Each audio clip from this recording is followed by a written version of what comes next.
this is Love's a Pitch, a podcast where people from the LGBTQ community come on and talk to me. They share their desires for their future love life. They tell me a little bit about what's going on right now. I try to dig into their past, resurface old wounds, and ultimately, I want somebody who's listening to either reach out to them, make a connection, or recommend someone they know, and then everybody will get connected.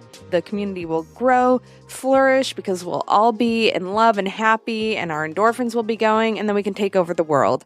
I'm your host, Carolyn Bergier. Thank you for listening to this. Excited for today's guest. It's always nice to get to know somebody new. But before we get to that, I want to remind you, you can follow this podcast at Love's a Pitch on Instagram, or you can follow me personally at TGI Carolyn. I am a comedian. I am doing stand-up comedy shows more often these days. So if you want to come see me do some comedy, it's very different than anything you will hear on this podcast. So I appreciate the support. Now let's get to today's guest.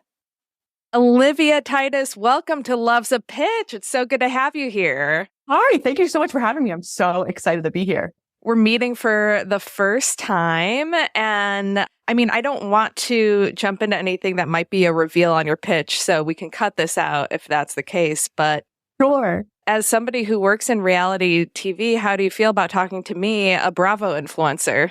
First of all, so excited, especially because of everything that's been going on related to dating and love in the Bravo universe. I was hoping that you would bring this up. No, but I was telling Caitlin, your editor, it's so interesting being on this side. I literally had to follow my own advice with setup and stuff. And I was I understand now what my talent feels like when I interview them for the shows that I'm working on. So it's very that's so fun.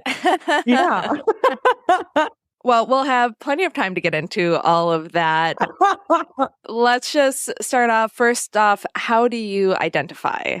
My pronouns are she, her, and I like to say that I'm a queer woman. That's usually what I go by. Yeah. Great.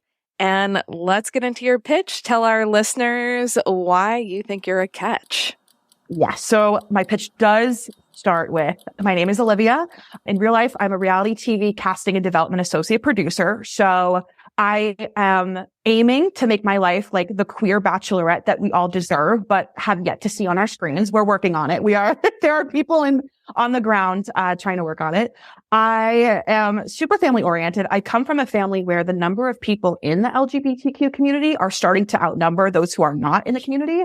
So I've grown up, even before I was out, surrounded by this super accepting community. When I'm not working, you can definitely find me at Ginger's with all my friends, just either around the pool table or out back. We are always looking for meeting, new fun folks in the community. And yeah, newly single and just really looking to see what's out there and what comes my way. How newly single? We broke up beginning of December. So it's about 3 months, but we, ended things amicably and we are moving on. Okay. Yeah. How long had you been together? We had been this is why I feel it's so messy. We had been together for 6 months, but only really dating officially for 3 out of those 6 months. So dating casually for 3, it's just a whole thing. But yeah, we're still on good terms. Everything's all good. Are you going to be friends, or is it just if you run into her at Ginger's, it's not a big deal? No, we are genuinely friends. Okay. We have a lot of mutual friends, which is how we met. So it's kind of mom and dad got divorced and we're keeping things good for the kids, but it's all good. Was that something that you were really nervous about when who made the first move? I've been in this situation before where I asked somebody out in the friends group and it was this is risky.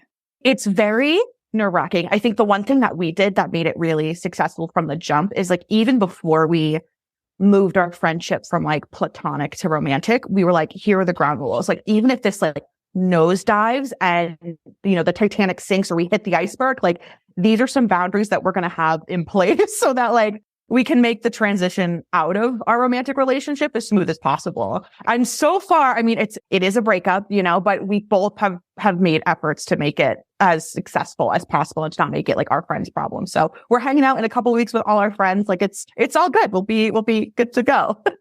That sounds super healthy. And I also feel like, I don't know, is it a new trend or is it something that like Instagram therapists told us to do? Because I feel like that's something I've been doing at the beginning of seeing someone, talking about the end. Yeah. Just being like, hey, this might not, this has an expiration date. So let's get on the same page right now about how we'll handle it when it comes that way. Yes, it was new to me because obviously, like, when you get married and you have a prenup conversation, like, you're like, I don't want this to end. Yeah. Like, I'm not planning on this to end, but like, we have to be realistic, right? Like, things change, people change. So if that does, like, how can we make this as healthy as it started? A lot of communication. It's a lot. I mean, even still, we have very firm boundaries. There are things we will never discuss, but it's so far, so good. So if they're listening, hi, you're the best. Like, we're all good. Yeah, sorry to come out of the gate making you talk about your most recent ex, but like that's the queer experience. Totally. Literally, it could not be. It's the New York queer scene. So you love Gingers. What do you love about it? Let's talk about for listeners who don't know, Gingers is a gay bar in Brooklyn. It's kind of like an Irish pub. Yeah, it's a dive bar. Yeah, it's great. Yeah. It's for me as somebody who like I've only been out for about 2.5 years, like fully out, like publicly.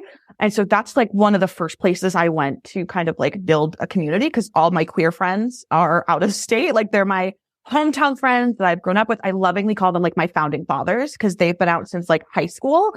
And I wanted to build the community that I have in New York. So I just like moseyed in one night and everyone was so accepting. The vibes, this is going to sound so millennial, but the vibes are really good. It's just like people of, a common thread. And, it's just the most welcoming, fun. I mean, they're always doing like activities and stuff. And yeah, I just kind of built a little friend group. And now that's where we kind of like on like a random Wednesday, if someone wants to grab a drink, it's kind of like who's here, who's around. And we all just know to meet there. I don't know if you know this, but Gingers is actually the origin of Love's a Pitch because the manager asked me to put on a show for Valentine's Day in 2021. And I was like, okay, I guess I have to come up with some type of dating show. And we did it at Gingers and it was Love's a Pitch and it was really chaotic and it was very fun. It was just like, they were just going through changes with their whole audio system. There were a lot of quirks, let's say, but I think everybody had a fun time and it was packed. But Gingers, yeah, something I love about it is it feels kind of like a true neighborhood bar. So when you go there, it's like the gay Cheers. Like you just see the same 100%. People over and over. It's so true. Everyone kind of like everyone at some point, like I've seen people like multiple times and like at some point, like we will find out that we have a mutual friend or like something. And it's Cheers. It is gay Cheers, which is what I need and I love. Yeah. And I also love one of my really good friends is sober and she goes there regularly because she lives nearby and to find like a bar that you feel comfortable in as a sober person, I think speaks a lot to the environment, that the bartenders are like chill and understanding and not, rolling their eyes when you get a seltzer. Yeah, I agree. And they also do a really good job too of like, I've had friends who are sober that go and they are super impressed with like their non like ABV selection and stuff. They really do try to accommodate everyone that walks in and like whether it's like sexuality or it's like your sober preference or whatever. Like I just think they just do a really good job of accommodation, which is great. Would you ever take a date to Gingers? That's a great question. So I have had friends who have, and I think I would if I knew that like none of my friends were there, only because like it's almost like I would get like really like I wouldn't want my friends to like see how I date, you know what I mean? But like second date, yes. Like, but I don't want my friends to know like how I act on a first date. Like I just would be so nervous. But like second or third date, absolutely. And I've had friends who have brought like first dates to Gingers and like it's just turned into like a fun hang, which is like great because especially if it's like you're not vibing or whatever, you kind of have that safety net of like, well, come meet my friends. You know what I mean? Like the pressure's off me.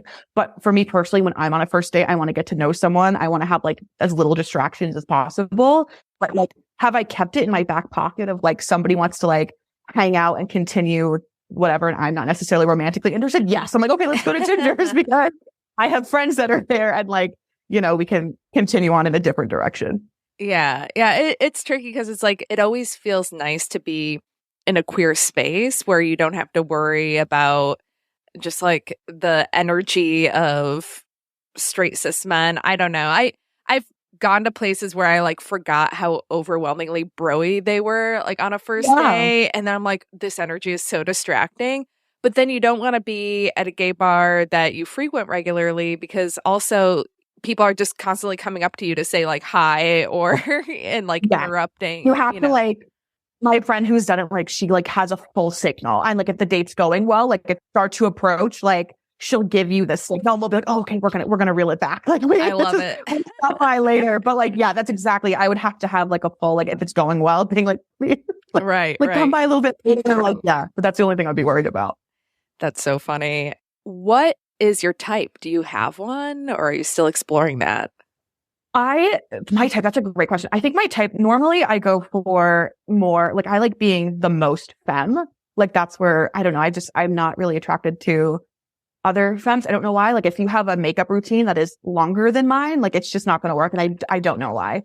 So I tend to go for more masc, androgynous, but like also like some of my exes have been like chapstick lesbians. Like, so it's totally like, it's as long as I'm the most femme for whatever reason, that seems to be my vibe. Like that would be my type. All right. And how did you get into reality TV? I'm so curious to hear. Oh my gosh. So I originally, like most kids, like I grew up in like a small suburban town. I wanted to be an actor and I wanted to do the whole like pack up my bags at 18 years old and move to New York City. And then I went to college for theater performance and what's the small town that you, sorry to interrupt. What's the small town that you grew up in? I grew up in, where I'm currently am right now. I am, from a small town called Mansfield. It's about 45 minutes south of Boston. Okay. And it's pretty suburban. I call it a small town coming from New York. Like, like the big thing that you do is like, and like high school football games were like the big event on a Friday night. Like that's sort of the environment that I come from. Great. So when I went to New York and it was such a big new environment, like I was like, I want to be an actor. And then, I went to college for that reason. Slowly realized about halfway through that like performing wasn't my gig, but I loved television and I loved like when I would watch a reality TV show, not only did I like the content, but I wanted to know like, how did the producers in the confessionals know to ask certain questions to get certain answers to make the show really great? And I realized like not everyone watching TV had that desire. I'm not a Nepo baby, but I have a dad who is in sports television. He is a cameraman for All Boston Sports. So I kind of knew about like certain avenues of the industry. So it seemed kind of natural when I wanted to stop performing to transition into what I loved, which was unscripted TV. So after I graduated, I just started applying for jobs and here we are. Wow. Yeah, that is such an art. The producer asking the questions. And yeah. Like so much of it is influenced by the behind the scenes people. Oh, they know, like, as soon as they ask a question, they already know the answer that they expect from you. Like, it's such an art science. It's incredible. One time I was on a game show that had a reality TV component. It failed because, let me tell you, trivia nerds, we're not stirring up drama.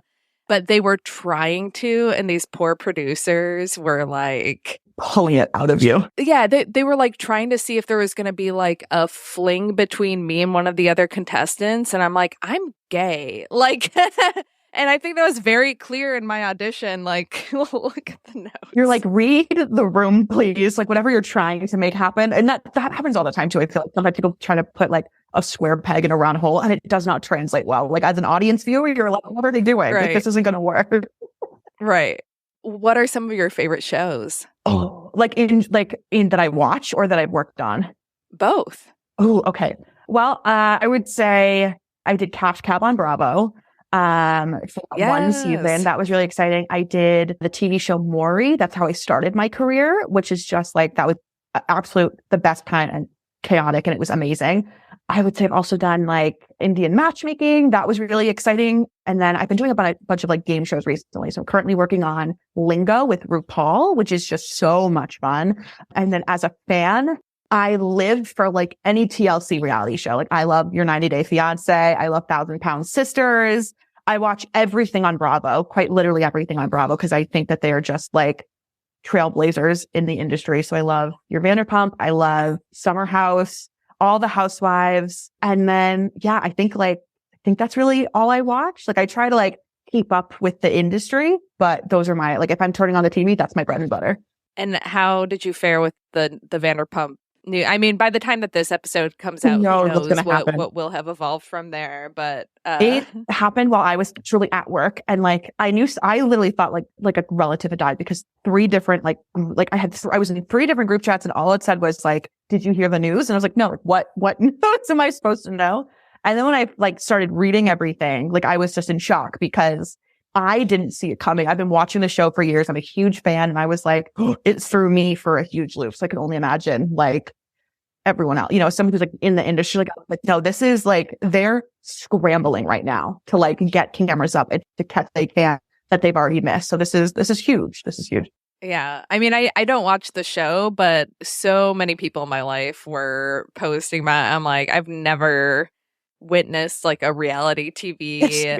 I feel like it's joined like so many people, you know what I mean? Like whether like it's just so many people, whether you watch reality TV or not, like you suddenly know about this or you've done your research or whatever. It's crazy. And now they have so many more viewers, which is great. Yeah. What are your feelings on cheating, since we're talking about it? My thing about cheating is like personally, like if you cheat on me, if I'm in a relationship with somebody, we're in a monogamous relationship and you cheat on me, like there's no going back. Like I would never personally be able to trust someone. There will always be that little seed of doubt in my mind. And I believe if you're in a relationship with somebody, like you should have 100% trust in your partner and they deserve that. If you cheat on me, like to me, that says like you didn't know how to bow out gracefully. So this is the avenue that you went down. And like there's no take two after that. So that's how I feel. Have you ever cheated on anyone? No, I would never. I will get out before that happens. And then I would also like give it some time. You know what I mean? Like I would always, if there was somebody that even I was like, I would always leave a situation and then be like, okay, let's calm it down a second and then go pursue. Cause I'd always want to approach new relationships with like fresh eyes, without like any sort of outside influence or whatever. So I'd always want to be sure that like I've worked through whatever relationship that I just got out of. I'm ready to move on. So now we can pursue something. Very healthy. Very healthy. We tried. Like my therapist, she's worked overtime though. We love her. I mean, I would expect most people when I ask them how they feel about cheating, they're like, it's not great. But then I also know people who are serial cheaters and it's because they don't know how to end relationships. Right. Yeah. Which no judgment. Like no.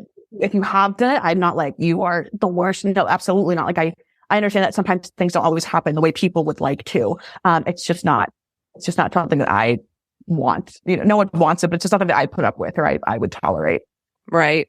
As somebody who's been on the end of being cheated on, it sucks. It does. It's like you said, it can be very, very hard to recover from and to not. Like, I think cheating is on a list of unforgivables.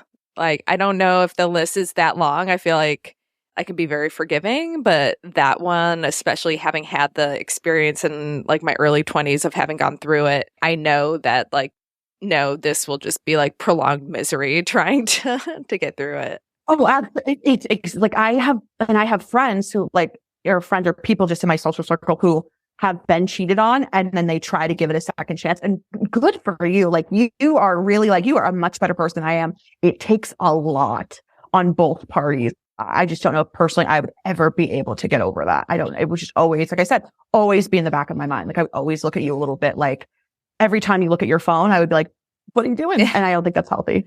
Right. And then, like you though, I can also like I'm not saying that everybody who does it is bad, because I know people and care a lot about people who have done that before. And it's, every circumstance is so different. So with the Vanderpump Rule thing, my one friend was like, oh, there's no coming back for him. I'm like, really? People won't just forgive him? And she's like, no. I'm like, well, I don't know enough of the case, but I feel like for reality TV, when it's people you don't know and you're kind of at a distance, you could get over it but no, people seem like personally offended. And that's what I think, like, people have been like rooting for this couple for years. So I think like, yeah, as viewers, like people are just, I mean, I don't know if they're, but like people are taking the news as if they are the ones that have been cheated on. And I think what makes it go work at the end of the day is like, you want to be rooting for people. I don't think people are going to root for him anymore. Like, I don't think people want to see him succeed in any way, shape, or form. So I do feel like this decision could be a kiss of death for him, because no one's going to want to watch him try to like come back from that. You know, like it's like, where do you go from there when you've messed up that badly? Right. It's like, who's going to want to watch that? They're going to want to watch Ariana. Like they're going to watch her succeed and her start dating and her doing all these things. But, and especially if he continues his relationship with Raquel, like no one's going to want to see that. You know, I think people are over the allure of him now. So we'll see.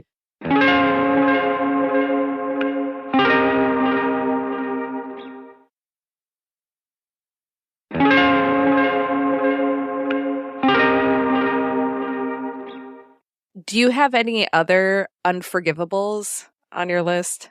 Cheating is number one. I think unforgivables, I'm trying to think, like, personally, if one of my friends, like, to me, it's like cheating, and it's also like kind of, and I'm going to say this, I don't know if people will agree with this, but like if I break up with somebody and like one of my friends then tries to start, like, that's to me like an unforgivable. And I know I'm in the minority about that, but I don't like to, if I was in a relationship with somebody and I cared about somebody so much, and then one of my friends tries to like take over or like have my leftovers, like that to me is like an unforgivable, or at least like a major red flag. Like, I'm like, why would you?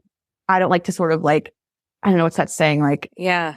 What is it? I don't know if I can swear. I apologize. Like shit where you eat or something. Like, to me, like that makes me really uncomfortable. Right. Basically, I try to live my life like as literally as drama free as possible. And so to me, like anything that's gonna like bring unnecessary drama is like an unforgivable, or at least a major red flag. Like I just don't need that. Like that to me would be really messy. Yeah, you're keeping your drama in the workplace. That's keeping your drama. Yeah, exactly. But like it's different. Like, you know, I've had friends where it's like, you know, we've had situations where like I've like casually dated someone and they like, that's totally fine. If I don't have a relationship with somebody, like that's good. But if you go after somebody that I cared about so much, like that to me is unforgivable. You know my feelings. You know that would hurt me. So like if you do that, then that would be an unforgivable. Even if you thought they were soulmates. See, I don't know, but people always say that. Like, I guess like if I genuinely thought they were soulmates, then I'd be like, yeah. But like, that's fair. I don't know. I don't know. I'd have to see. I haven't been in this situation. It's through other friends that I've seen go through that I'm like, oh, this is on my list. Like I'm putting this on my list to protect myself, like preemptively. But so far, yeah, every time that I've seen somebody try to do that, it's always crashed and burned. So I'm like, we're just going to stay away from that. Yeah, it's funny because in the queer community, I guess it can feel so insular, and it can feel like, well, we don't have as many options of who's single and available to date. So in one sense, you're like, is it fair to limit that? But then I've seen it play out where it feels like the most cruel and hurtful thing. Like, you know, and it all depends on the breakup. Yeah, that's exactly. Like if it was like a breakup that like I really took so hard, like I was still reeling from, like not great. But if it was somebody I was like, oh my God, like did not mean anything, please go for it. You know, like please, you can try. It didn't work for me, but like maybe it'll work for you, you know, like that's totally right. I think if it was a situation where I was really hurt by somebody, or I really went through the ringer with somebody and then you tried, like I don't know if I could look at that person the same. Like, were you just like, was I like a trial period? You know, like, were you just watching to see what I went through and then you're going to like, use my mistakes or whatever? But luckily that has not happened, but it's something again that I've seen that I'm like, it makes me nervous. Do you make the first move? That's a great question. I like in public, I get a little shy. You know what I mean? Like I'm always like, and especially like, I don't know, like I'm always like nervous about stepping on someone else's toes. And like, especially like, I feel like the most embarrassing moment is when you go approach somebody and then like they're in a relationship and like the girlfriend's in the corner. Like that just makes me, that's my actual worst nightmare. But like on like the dating apps, like, yes, absolutely. Like I'm always like, I hate small talk. I would rather like see someone face to face and see if we connect. So I'm like, let's go, like after a while, I'm like, let's go grab a drink or whatever. But in like the wild, I tend to be a little more shy. I definitely just go off of, if I get the vibes or if I get the feeling that this is something, then yes, absolutely. Yeah. But I just get so nervous about rejection. I feel like the scenario you brought up, that's the best case scenario for rejection is like, oh, my girlfriend's here. And then it's like, oh, okay, so it's not me. Yeah, literally. True. But then I'm always afraid that the girlfriend's going to be like, I'm always afraid of like retaliation of like the girlfriend just being like, again, because I work in reality TV. So I'm always thinking like most dramatic case scenario, always. I'm always afraid that she's going to be like, you try. It's like, no, I'm so sorry. I had no idea. Like I would have never approached had I not known. Always afraid of that happening. I mean, you brought up the apps. You knew we were probably going to talk about it. What's your experience on the apps? Which ones are you on? Which ones do you hope to never be on again? I use the most frequently Bumble and Hinge. I'm on Tinder, but Tinder to me is like a minefield a little bit. Like there's just a lot of everything on Tinder. So it's a little overwhelming, but I mainly use Bumble and Hinge. I think Hinge is a little more like people are a little more like honest. People are more forthcoming with what they want, what they don't want. So that's what I like. Do I have success on the apps? I don't know. I feel like it's seasonal at this point. Like it depends. Like sometimes I have like periods where it's like, oh my gosh, I'm talking to so many people. And sometimes it's like there's tumbleweeds going through the apps, but it's hard. Dating is hard in general. What's the hardest part for you? I was just telling one of my friends, I feel like going through the apps is like clearance shopping. You know what I mean? Like there could be a gem, somewhere within the racks, but you have to swipe through and you have to go through a lot of what you don't want for the possibility of like you finding a designer jacket on super sale that you can afford, like that's like, and sometimes I just don't have the patience to like go through and swipe and swipe and swipe. But, there's some really great people out there. So like, that's why I also feel like I need to be on them because we might not cross paths otherwise. So it's a blessing and a curse. Yeah. Yeah. Sometimes on apps, I'll see a profile and then be like, I wonder what this person is like. Like if I met them at a bar, would I have a different impression of them than I would on this profile? And I'm like, I think I would. Like here, what they're putting out, I'm like, I don't know. But then if I randomly saw them at a bar, I'd be like, oh, maybe. Yeah. Right. But sometimes I'm like so glad because I'm like, I'm so glad we didn't meet in like a bar because I feel like some people just, the red flags, you see them right away. Like sometimes how people write their profile, I'm like, oh, thank you. Like I don't have to like, this is something I got in 2 seconds that I didn't have to have like a 20-minute conversation with alcohol. Like, thank you. Like the trash took itself out. What are those red flags? Like, I think one of the things that I see that really just like turns me off is like the aggression that people have on their like profiles when they write like, not this, not looking for this, like right if you feel, I'm like, calm down. Like it's not that deep. Like, give people a shot. Like that to me is really just like it's just like not something that I'm into. Also, like I just sometimes like people, and this is going to be so, but like, how like cis straight women have like the guy with the fish photo. Like sometimes in the queer community, it's like, the photo with like just your abs showing in every single photo for me is like a little much, or it's just like not what I'm looking for, like, do we have anything else that we can lead with? I'm so proud of you. Like, I wish I had that stuff. I don't. Your commitment is truly more than mine, but do we have anything else to lead with? Is there anything else that we got going on other than you have a 6-pack or ready to show it? That to me is a dating app red flag. For me, and I'm only on one app, which is Field, but like the equivalent of the fish photo is women at Burning Man. Ooh. And it's like nothing against Burning Man, but anytime I just see, I'm like, no.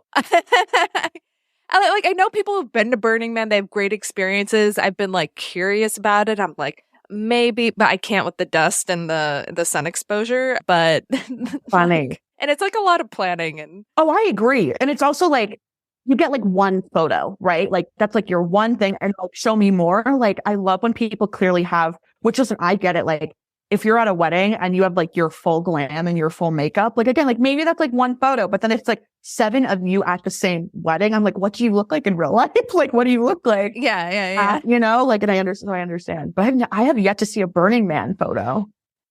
Oh man, I don't know why, but I feel like every 5th person has a burning man photo. No, I'm not on that side of the dating app, but I will. Now I'm going to be hyper conscious of this. I'm going to be like, ooh, are you a burning man? Where is this photo taken? Yeah, I don't know. I don't know what it is about it, but like everything else could be great, and then that'll be the one thing that I'm like, you know what? I don't think I don't think I can.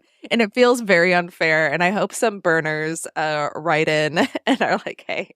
Oh, I can fully imagine people being like, well, you clearly don't go to the gym, so this is why yes, I know, I'm aware. But we also wouldn't, that's all, like one of the things I look at, like if you are 100% as a curvier person, like if you were up in the gym 7 days a week, like Gwyneth Paltrow level nutritional diet plan, like we're not going to work out. Like I'm so sorry. And you were probably a great person, but like, I like my food. I like my like hot girl walk. Yeah. And that's really about it. Like I saw a clip that's been like going around on Twitter. It is kind of mean. Like people are really being mean about how Gwyneth Paltrow looks old for like all the stuff that she's doing. I'm like, I don't think we should age shame people, you know, like it's not. But also hearing her talk about how her lunch is bone broth and her dinner is veggies. I'm like, this is sad. It's sad, but it's so like, I'm like, you don't eat anything. And then you do like an hour of cardio and then you sit in a sauna for an hour. I'm like, is someone watching you? Like, how are you not like passing out? Like, it's a genuine concern. Truly, truly. Do you mind sharing what your dating profile says? Or like a synopsis, or you can read it off the phone. Sure.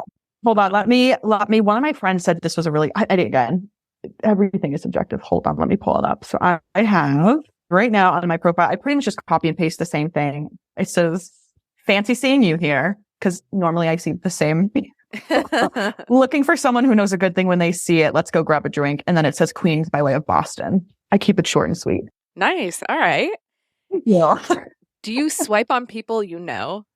Yes, but everyone knows that if I know you in real life and we swipe, it's because I think it's funny. Like, you know what I mean? It's because I'm like, I see you. Same. I just swiped on a mutual friend that I know is back on the apps after like a pretty rough breakup, and I just swiped right on them, and I was like, I'm so proud of you. Like, I see you. Like, good luck. And then like that was it. Like, it was not like I'm not professing my love to you, but I just think it's funny. I'm like a 5-year-old. I'm like, haha, like I know. Like I found you. I'm like, I wish you could attach a note with the swipe, because I'm like, oh, it's just fun. It's like another app where I want to be connected with my friends and people I know, but I don't want them to overthink it. But like, also, maybe. I don't know. I feel like it depends. Like with like my close friends, like I have no shame. I'll take a screenshot and I'll be like, you look so great. Like this is like a great profile. But if it's like someone I just have a mutual connection, like I've been guilty in the past of like swiping right on somebody that I'm like, if this stays platonic, it stays platonic. And if it happens, like, who knows? I have zero expectations on dating apps. So we'll see what happens. Yeah. If you're in a relationship with somebody, what would they say are your best qualities? Oh, okay. Best qualities. I would say I'm a great listener. I like to think so. Like to think that I give as much as I take. So like I really make sure to make my partner feel seen and heard.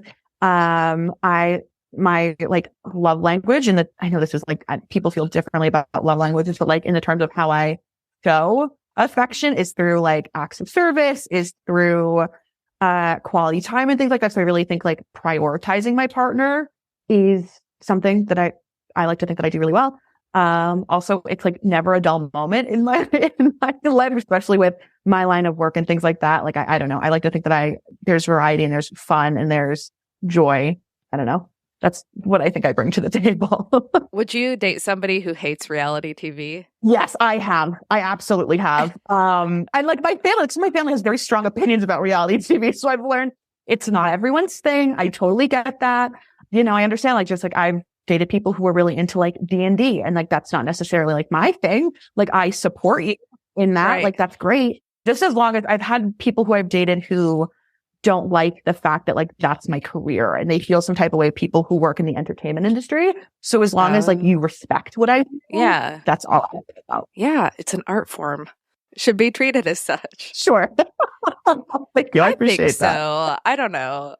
what would be an ideal first date that somebody would take you on? Ooh. So like they're planning it, give them some tips. First of all, just planning the date is such a big deal because I feel like I am a big planner in my life. So the fact that somebody would like plan one for me and like I wouldn't have to do anything is just such, oh my God, it would be so great. I'm a little old school in the sense that I like a dinner. It doesn't have to be like a super formal dinner, but I just like any situation where like I can get to know someone one-on-one without a lot of distractions, I think is really helpful. It's like a dinner. I like, like especially in the summer, like an early dinner, and then we go walk around somewhere, like a scenic view, just anywhere where I can really get to know someone is so key.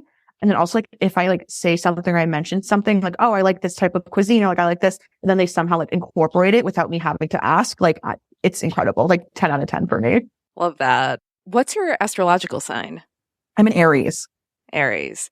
And are you into astrology? Are there certain signs you feel like you're more compatible with than others? I don't know enough about it. Like I know like a little like about my sign, but I don't know enough about others. I like it in the sense that I think it's fun. I don't take it too seriously. Like I've had people be like, ooh, you're an Aries with the Capricorn moon. And like, that's not like my thing. And I'm like, what?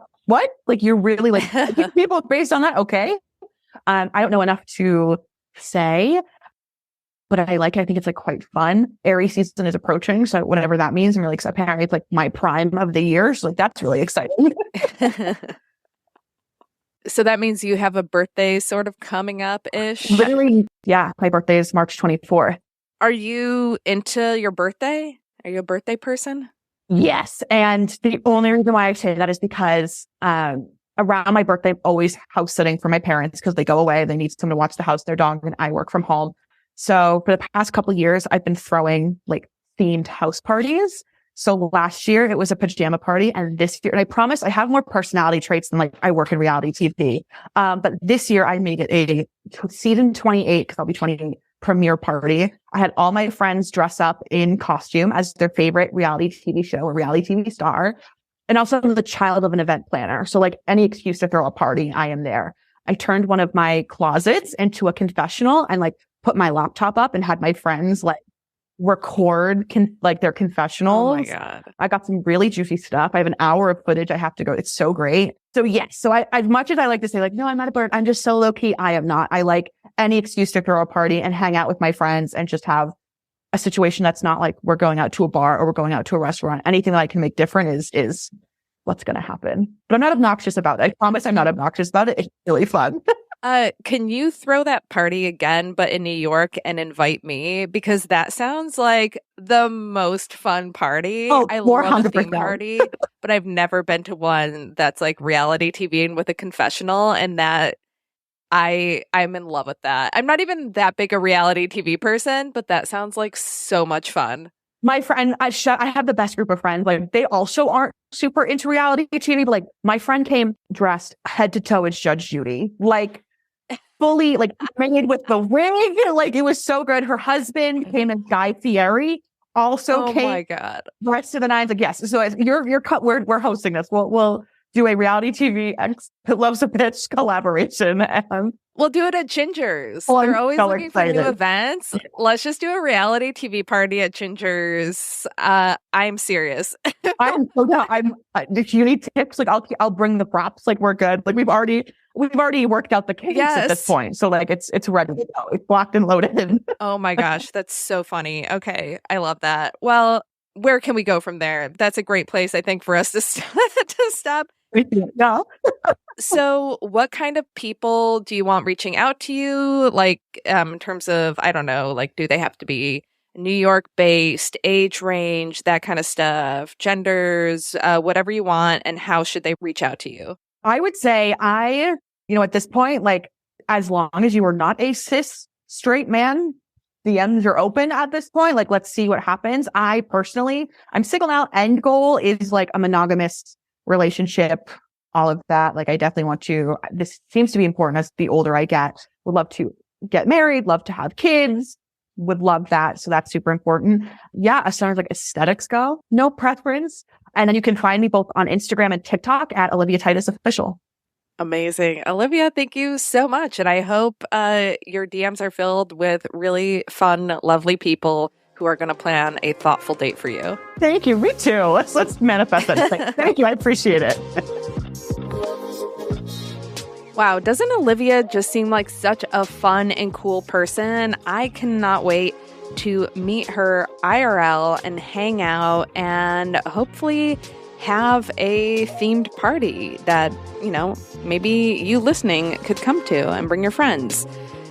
Thank you so much to tuning into this episode of Love's a Pitch. And I do want to let you know, if you've made it this far, this might be the last episode of this podcast. If you've been listening every week, thank you. It's been a fun project for me to start. As you probably know, it's based on a live show that I do in Brooklyn, and I'm going to continue to do that show. But I'm stepping away from podcasting for a little bit. That's what I told myself I was going to do when I ended my last podcast, and I just kept getting sucked back in and wanting to put my mouth by a microphone in the privacy of my own home. But now I want to focus on putting my mouth by microphones in basements around New York and telling jokes. So that's the deal.